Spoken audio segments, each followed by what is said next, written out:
আসসালামু আলাইকুম। এখন আমি মাগুর মাছ রান্না করছি। দুইটা মাগুর মাছ নিয়েছি, ভালোভাবে ধুয়ে মাথা কেটে ফেলে দিয়েছি। একটা আলু নিয়েছি, এক চামচ হলুদ আর এক স্বাদ মতো লবণ দিয়ে আমি তেলের মধ্যে একটা ভেজে নিয়েছি, ভেজে তুলে রেখেছি। এখন ওই তেলের মধ্যে দুইটা পেঁয়াজ দিয়েছি, এক চামচ হলুদ, এক চামচ ধনিয়ার ফাঁকি, এক চামচ মরিচের ফাঁকি, আদা রসুন পেস্ট দিয়েছি এক চামচ দিয়ে এটা ভালোভাবে আমি কষিয়ে নিয়েছি। দুইটা টমেটো দিয়েছি, টমেটো দিয়ে আমি ভালোভাবে কষানো আমার হয়ে গেছে। এখন আমি আলুটা ভেজে রেখেছিলাম, আলুটা দিয়েছি, মটরশুঁটি দিয়েছি। এটা আমি আবার ভালোভাবে একটু কষাবো।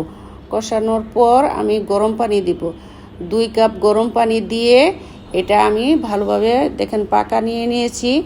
পাকানোর পরে আমি মাগুর মাছটা দিয়ে দিয়েছি। এখন এটা ভালোভাবে হয়ে গেলে আমার রান্নাটা শেষ। দেখেন আমার রান্না করা হয়ে গেছে মাগুর মাছটা। এটা আমি ভুনা করিনি, রসা রসা ঝোল করেছি, এরকমই থাকবে। যেহেতু আলুটা দিয়েছি, আলুটা যখন ঠান্ডা হবে একটু পানি আবার রসটা কমে যাবে, কমে গেলে একদম মাখা মাখা হয়ে যাবে।